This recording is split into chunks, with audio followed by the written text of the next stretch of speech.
ကျွန်တော်ကရန်ဒေတာရဲ့တော့ကျွန်တော်တို့ကဒီ80ရာခိုင်နှုန်းကျော်ရာခိုင်နှုန်းကစစ်ကော်မရှင်ရွေးကောက်ပွဲဖြစ်เสียမရှိဘူးဖြစ်လဲဖြစ်မှာမဟုတ်ဘူးဖြစ်လာမှာကိုလည်းကျွန်တော်လက်မခံနိုင်ဘူးလို့ပြောလို့ရပါတယ်မင်္ဂလာပါကျွန်မကခရနီလူရုတန်ကသတင်းတောက်အိမ်တွေဆိုစဉ်မှာအခုတစ်ခေါက်မေးမြန်းတင်ဆက်သွားမှာကတော့ဒီဇင်ဘာလ28ရက်နေ့မှာပြုလုပ်မဲ့စစ်တပ်ရဲ့ရွေးကောက်ပွဲအပေါ်ကိုကရဲအမျိုးသားတပ်မတော် KNA ရဲ့သဘောထားအမြင်တွေနဲ့ဒီလက်ရှိနိုင်ငံရေးအခင်းအကျင်းအခြေအနေတွေကိုကရဲအမျိုးသားတပ်မတော် KNA ရဲ့ပြောရေးဆိုခွင့်ရှိသူခွန်ရဲကောင်ကိုမေးမြန်းတင်ဆက်သွားမှာဖြစ်ပါတယ်ရှင်ဟုတ်ကဲ့အကိုရဲကောင်မင်္ဂလာပါရှင်မင်္ဂလာပါဟုတ်ကဲ့ဒီပထမဆုံးမိခွန်းအနေနဲ့ပေါ့နော်ဒီစစ်တပ်ကဒီလာမဲ့ဒီဇင်ဘာလ28ရက်နေ့မှာပြုလုပ်မဲ့ရွေးကောက်ပွဲအပေါ်ကိုကရန်အမျိုးသားတပ်မတော် KNA ရဲ့ပေါ့ဒီသဘောထားအမြင်တစ်ချက်အရင်ဆုံးပြောပြပေးပါအောင်ရှင်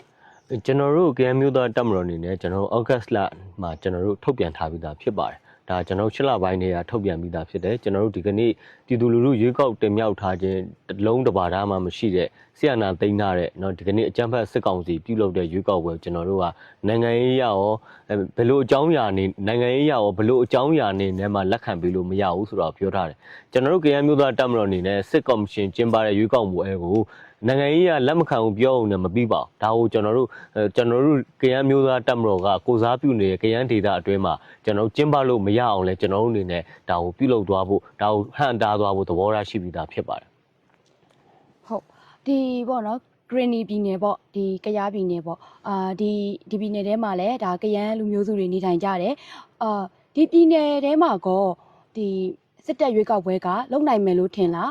ဘယ်လိုမျိုးသဘောထားအမြင်တွေရှိပါသလဲနံပါတ်1ကတော့ဗျစစ်ကော်မရှင်ရွေးကောက်ပွဲဘေးနားမှာဖြစ်တယ်မဖြစ်ဘူးဆိုတာကတော့စစ်ကော်မရှင်ကဘေးနားမှာတော့စိုးမိုးခွင့်ရပြီကျွန်တော်တို့တော်လိုင်းအင်အားစုတွေကစိုးမိုးခွင့်မရလဲဆိုတဲ့အခြေခံပုံမှာမူတည်ပါတယ်အဲတော့စစ်ကော်မရှင်ကတော့သူ့ရဲ့အမာခံဒေတာလို့သတ်မှတ်လို့ရတယ်တော်လိုင်းအင်အားစုတွေအခြေပြုလို့မရတဲ့ဒေတာတွေအဓိကတော့မြို့ပေါ်တွေပေါ့ဗျာနော်သူတို့အလုံးစုံစိုးမိုးထားတဲ့နေရာတွေမှာကတော့လောက်ကောင်းလုံနိုင်တယ်ဒါပေမဲ့ပြည်သူလူထုအများစုကအဲ့ဒီစစ်ကော်မရှင်ရဲ့ဒီကနေ့စစ်ကောင်စီရဲ့အောက်မှာမနေပဲစစ်ချောင်းအနေနဲ့အများစုတည်ရှိနေတာဖြစ်တယ်ဒါကြောင့်သူတို့ပြုလုပ်တဲ့ရွေးကောက်ပွဲကလည်းသူတို့ရဲ့တစ္ဆာကိုခံတဲ့သူတို့ရဲ့ခွေးသွားစိတ်တွေဖြစ်တဲ့နော်သူတို့ရဲ့ဝန်ထမ်းတွေကပဲဒီရွေးကောက်ပွဲကိုမဲပေးတဲ့ပုံစံမျိုးကပဲအများစုဖြစ်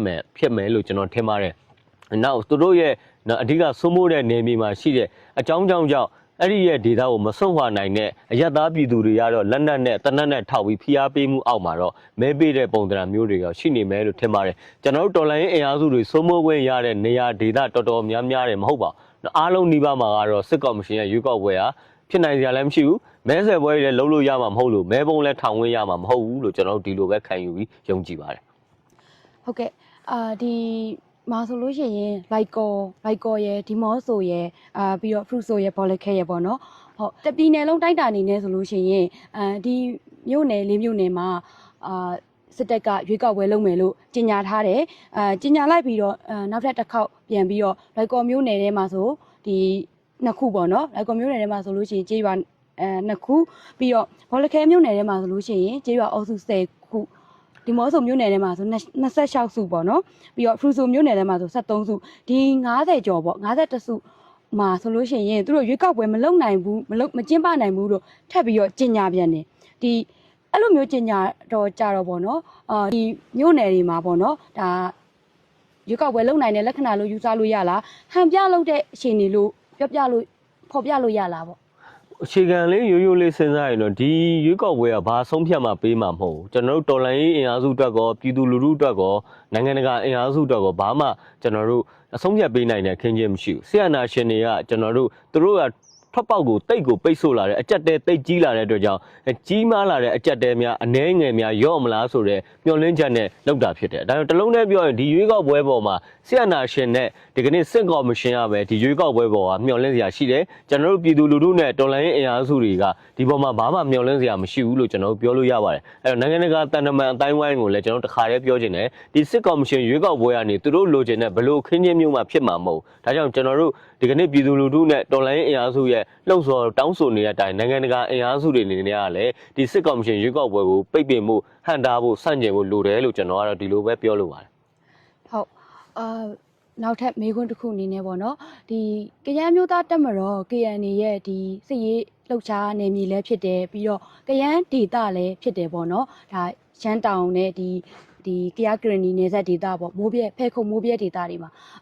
ဒီနေရာတွေမှာလည်းစစ်တပ်ကရွေးကောက်ပွဲလုပ်မယ်ဆိုပြီးတော့သူတို့ကြီးညာထားတယ်ပေါ့နော်အဲ့ဒီရှင်နေအဲ့ဒီနေရာတွေမှာကောဒါလုံခြုံရေးရှင်နေပေါ့လူလူလုံခြုံရေးရှင်နေစစ်ရေးရှင်နေကကောဘလို့ရှိလဲပေါ့ဟုတ်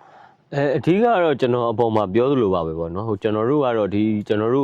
့ဒီစိုးမိုးလို့ရတဲ့နေရာအများစုဖြစ်ပါတယ်။အနှဲငယ်ကတော့ရန်သူကအင်အားအလုံးရင်းနဲ့ကျွန်တော်တို့ပြည်သူလူထုကိုတပ်ဖြတ်တာချင်းချောက်တာလက်နက်ကြီးလေဒီလိုဖိအားပြင်းထန်တဲ့ဖိအားတွေရဲ့အရှင်နေအောက်မှာကတော့တချို့နေရာတွေကျွန်တော်တို့စိုးမိုးလို့မရတဲ့အနေအထားဖြစ်တယ်။အဲ့ဒီနေရာတွေမှာကတော့သူတို့လောက်ကောင်းလောက်နိုင်တယ်။အဲ့ဒါကလည်းလောက်ပွဲကြီးပဲဖြစ်မှာပဲ။အဲ့ဒါကသူတို့ရဲ့တစ္ဆာကနေသူတို့ရဲ့ဒလန်နေသူတို့ရဲ့နောက်လိုက်တွေသူတို့ရဲ့ကျွန်တော်တို့ကြေးစားအစိုးရဝန်ထမ်းတွေကပဲဒီရွေးကောက်ပွဲမှာကကျွန်တော်တို့ကအတုံးတော်ခံတဲ့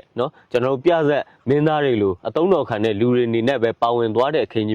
ချင်းမျိုးပဲဖြစ်မှာပါအဲ့တော့ရာဂိုင်နှုန်းရပြောရင်ကျွန်တော်တို့ကရန်ဒေတာရဲ့ကျွန်တော်တို့ကဒီခေါက်ဆယ်ရာဂိုင်နှုန်းကြော်ရာဂိုင်နှုန်းကစစ်ကော်မရှင်ရွေးကောက်ပွဲဖြစ်เสียမရှိဘူးဖြစ်လည်းဖြစ်မှာမဟုတ်ဘူးဖြစ်လာမှာကိုလည်းကျွန်တော်တို့လက်မခံနိုင်ဘူးလို့ပြောလို့ရပါတယ်ဟုတ်ဒါဆိုလို့ရှိရင်စစ်တပ်ရွေးကောက်ပွဲကဒီ KNA စမိုးလှုပ်ရှားနေတဲ့နေရာတွေမှာဒါမအောင်မြင်နိုင်ဘူးဆိုတဲ့သဘောပေါ့နော်ဟုတ်ပါတယ်လက်ရှိပေါ့ဒီအဲ့ဒီနေရာတွေမှာရောဒီစစ်ရေးနိုင်ငံရေးအခြေအနေကရောဘယ်လိုရှိနေလဲပေါ့ဘာကြောင့်မအောင်မြင်နိုင်နေလို့ဆိုလိုထားလဲပေါ့အဓိကတော့စေရေးကတော့ကျွန်တော်တို့တစ်ဖွဲ့တည်းတစုတည်းလှုပ်လို့မရတဲ့ကာလပါဒါတော်လိုင်းရေးအစတွေကတော့ကျွန်တော်တို့အတွေ့အကြုံနှုတ်နေတဲ့ကာမှာကျွန်တော်တို့ကြားထဲမှာတိတ်မဆူစည်းနိုင်ဘူးဒီ3နှစ်ကျော်ကာလရောက်တဲ့အခါမှာကျွန်တော်တို့တွေမှာနိုင်ငံရေးအမြင်ကဘလို့ပဲကွဲပြားပါစေကျွန်တော်တို့ဘုံရန်သူကစေအုပ်စုဖြစ်တယ်ဒါကြောင့်စေရေးမှာကတော့ကျွန်တော်တို့ပူးပေါင်းဆောင်ရွက်ရမယ်ဆိုတာကပုံမပုံပေါ်လာတယ်လက်တွေ့မှာလည်းစေရေးပူးပေါင်းဆောင်ရွက်ရေးတွေကပုံမပြီးထိရောက်လာတာဖြစ်တဲ့အတွက်ကြောင့်လာမယ့်နှစ်တွေမှာကျွန်တော်တို့ကဒီကနေ့2025မှာကြုံတွေ့ခဲ့ရတဲ့အားနည်းချက်တွေကိုပြုပြင်ပြီးပုံမအားကောင်းတဲ့စီရေးပူပေါင်းဆောင်ရွက်ရေးဖြစ်လာမယ်လို့ကျွန်တော်တို့ကတော့ဒီလိုပဲယုံကြည်ပါတယ်ဟုတ်ကဲ့နောက်ထပ်မေးခွန်းတစ်ခုအနေနဲ့ပေါ့နော်ဒီစစ်တပ်ရွေးကောက်ပွဲအလွန်ကာလမှာကောဒီမြန်မာနိုင်ငံရေးကဘာတွေဆက်ဖြစ်လာနိုင်လဲပေါ့ဒါတစ်ချက်သုံးသပ်ပေးပါအောင်ရှင်ဒါကတော့ကျွန်တော်တို့ရန်သူလူဒန်းသားဖြစ်တဲ့စစ်တပ်ရဲ့အိမ်မက်ကိုပြောရမယ်လို့ကျွန်တော်ထင်ပါတယ်သူတို့ရဲ့စိတ်ကူးရင်အိမ်မက်ကတော့ဒီရွေးကောက်ပွဲကနေပေါ်လာတဲ့သူတို့ရဲ့ရုပ်သေးအစိုးရကနေဒီကနေ့ကျွန်တော်တို့နိုင်ငံရေးတော်လှန်ရေးအင်အားစုတွေရရှိတဲ့အင်အားစုတွေနဲ့နိုင်ငံတကာဖိအားအသာစီးရတဲ့ဖိအားတွေနဲ့တွေ့ဆုံဆွေးနွေးပွဲလုပ်ပြီးတော့မှအကောင်းဟန်ပြတဲ့ဒီမိုစီအစိုးရလို့အမိခံတဲ့အခင်းချင်းကိုဆရာနာရှင်စနစ်ကစိတ်ကူးရင်တာဖြစ်ပါတယ်ဒီနေရာမှာကျွန်တော်ကလေ့လာဘူးတဲ့အကြောင်းအရာတစ်ခုရှိပါတယ်အဲ့ဒါကတော့ကျွန်တော်တို့ကပါကစ္စတန်ပျောက်ကြားကောင်းဆောင်ပြောတဲ့စကားပါရန်သူနဲ့စကားပြောတဲ့အခါမှာကျွန်တော်တို့ကဓားသွားနဲ့လည်းပဲဖြစ်လို့မရဘူးတဲ့ဖြစ်ခဲ့မယ်ဆိုရင်တော့ကျွန်တော်တို့ပြည်သူလူထုကိုစားပြုတဲ့တော်လှန်ရေးအင်အားစုတွေပြည်သူလူထုတွေကကျွန်တော်တို့ကဓားသွားပဲဖြစ်ပြီးရန်သူလူဒန်းစားကလည်းပဲမဲ့ဖြစ်ဖို့လိုပါတယ်ဒါကြောင့်ကျွန်တော်တို့ဒီကနေ့ရန်သူမျှော်မှန်းနေတဲ့အိမ်မက်မက်နေတဲ့စိတ်ကူးရင်တဲ့အရာတွေကဖြစ်လာခဲ့ရင်တော့ကျွန်တော်တို့ကလည်းပဲနဲ့ဓားသွားစကားပြောတဲ့စကားပြောနည်းဖြစ်နေရင်တော့ကျွန်တော်တို့ကလည်းပဲဖြစ်ခံမှာမဟုတ်ဘူးဓားသွားဖြစ်လာအောင်ကျွန်တော်တို့အားထုတ်အောင်မယ်ကြိုးစားရမယ်ဒီအတွက်ကျွန်တော်တို့စုဖွဲ့ကြရလိမ့်မယ်လို့ကျွန်တော်ဒီလိုပဲပြောချင်ပါတယ်ဟုတ်ကဲ့ပါကိုရဲခေါင်ဒီနောက်ဆုံးမေးခွန်းတစ်ခုပေါ့နော်ဒီစစ်တပ်ကလုံမဲ့ရွေးကောက်ပွဲနဲ့ပတ်သက်ပြီးတော့ကောပြည်သူလူထုကိုဗာများသတင်းစကားပြောချင်တာရှိလဲဟုတ်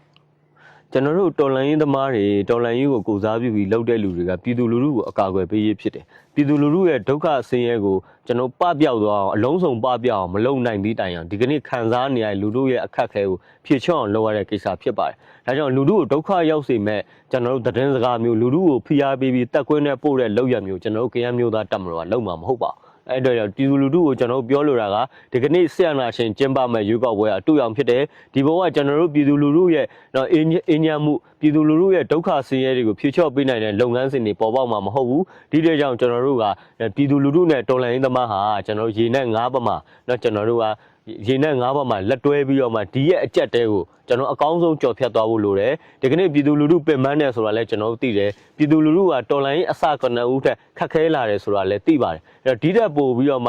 ကျွန်တော်ခက်ခဲဆင်းရဲမှုမဖြစ်အောင်ဆိုပြီးတော့မှကျွန်တော်တို့ကဒီကနေ့စစ်ကော်မရှင်ပြုလုပ်မဲ့ရွေးကောက်ပွဲပေါ်မှာကမျောပြီးလိုက်မသွားဘူးလိုပါတယ်အဲ့တော့ဒီကနေ့ယာယီအားဖြင့်သူတို့ရွေးကောက်ပွဲအတွက်သူတို့လိုချင်တဲ့အရာတွေလူထုပေါ်မှာအကောင်းခံပြတဲ့လောက်ဟန်တချို့လောက်ရတချို့ဟိုဟာပေးတာဒီဟာပေးတာတချို့ရှိကောင်းရှိနိုင်ပါတယ်ဆရာနာရှင်စနစ်တပ်ဆိုးရှင်နေမြဒီကနေ့လူထုခံစားနေရတဲ့ဒုက္ခဆင်းရဲ2ဆ3ဆ10ဆပိုလာဖို့ပဲရှိပါတယ်ဆ ဆရာနာရှင်စနစ်ကြာဆုံးမှုအတွက်ကျွန်တော်တို့ဒီကနေ့ရှိနေတဲ့ဒုက္ခဆင်းရဲကိုကျွန်တော်တို့ကတီးခံပြီးတော့မှခါတင်းခံပြီးအချိန်ကာလတချို့ဖြတ်တန်းလို့ဆရာနာရှင်စနစ်ကြာဆုံးသွားရင်ဒီကနေ့လူလူခံစားနေရတဲ့ခက်ခဲတွေကပပျောက်တဲ့ပြင်တာယာတဲ့ငြင်းချက်နဲ့လူလူတရက်လုံးလိုလားတဲ့အနာဂတ်လူဖွဲ့စည်းကိုတိစောက်နိုင်မှာဖြစ်တယ်လို့ကျွန်တော်အနေနဲ့ပြောချင်ပါတယ် ဟုတ်ကဲ့ပါရှင်ဒီ KNA အနေနဲ့ကောအဲ့လိုမျိုးဗာများထပ်ပြီးတော့ထပ်မံဖြစ်ဆက်ပြောဆိုချင်ပါစေ ကျွန်တော်ဒီမှာကျွန်တော်တို့ကရန်မျိုးသားတပ်မတော်နဲ့ပတ်သက်ရင်တော့ပြောချင်တာကလူလူကိုသတင်းစကားပါချင်တယ်လူလူဆိုတဲ့အခါမှာလူမျိုးစုံပြည်သူလူထုကိုပြောတာဖြစ်ပါတယ်ကျွန်တော်တို့စတင်ဖွဲ့စည်းတဲ့အခါမှာလည်းအားလုံးကအမြင်မျိုးမျိုးရှိနိုင်ပါတယ်ဒါကလည်းတဘာဝကြပါတယ်အဲ့တော့တိအောင်ပြောချင်တာကတော့ကျွန်တော်တို့ကရန်မျိုးသားတပ်မတော်ကကရန်တစ်ခုတည်းအတွက်အလုံးလုံးမဲ့တပ်မတော်မဟုတ်ပါဘူးဒါပေမဲ့ကျွန်တော်တို့စုဖွဲ့တဲ့အခါမှာရန်သူကိုထိတိရောက်လုပ်တဲ့အခါမှာအခြေခံလူထုအခြေခံနယ်မြေအခြေခံဒေသကိုကိုစားပြုရပါတယ်ကျွန်တော်စုဖွဲ့တဲ့အခါမှာကရန်အများစုပါဝင်တာဖြစ်တယ်ကရန်ဒေသကိုအခြေပြုပြီးကရန်လူထုကိုကိုစားပြုတာဖြစ်တဲ့အတွက်ကြောင့်ကျွန်တော်တို့ကကရန်ဆိုတဲ့အမည်နာမနဲ့ကရန်မျိုးသားတပ်မတော်လို့ခေါ်တွင်တာဖြစ်ပါတယ်ကျွန်တော်တို့ကရန်မျိုးသားတပ်မတော်ယုံကြည်မှုဟာကျွန်တော်တို့ပြည်ထောင်စုမလွတ်မြောက်ပဲလူမျိုးစုံပြည်သူလူထုမလွတ်မြောက်ပဲကရန်မျိုးသားတွေမလွတ်မြောက်နိုင်ပါဘူးဒါကြောင့်ကျွန်တော်တို့ကရန်မျိုးသားတပ်မတော်ဟာလူမျိုးစုံပြည်သူလူထုလွတ်မြောက်ရေးပြည်ထောင်စုလွတ်မြောက်ရေးတိုက်ပွဲတွေအစိတ်ပိုင်းတစ်ခုအနေနဲ့ခံယူပါတယ်အဲ့တော့ကျွန်တော်တို့ကရန်မျိုးသားတွေလွတ်မြောက်တယ်ဆိုရင်လူမျိုးစုံပြည်သူလူထုလွတ်မြောက်မှရမယ်လူမျိုးစုံပြည်သူလူထုလွတ်မြောက်ပြီးကရန်မျိုးသားမလွတ်မြောက်ရင်အဲ့ဒါကစစ်မှန်တဲ့လူမျိုးစုံလွတ်မြောက်ရေးမဟုတ်ဘူးလူမျိုးကြီးဝါတွေရဲ့အကျိုးစီးပွားတူလို့ယာယီသဘောတူညီတဲ့ယာယီလွတ်မြောက်မှုပဲဖြစ်မယ်လို့ခံယူတယ်လို့ကျွန်တော်အနေနဲ့ပြောချင်ပါတယ် ဟုတ်ကဲ့ပါကိုရဲကောင်ခုလိုဖြည့်ကြပေးတဲ့အတွက်ကျေးဇူးတင်ပါတယ်ရှင် ဟုတ်ကဲ့ပါကျွန်တော်အနေနဲ့လည်းကျေးဇူးတင်ပါတယ်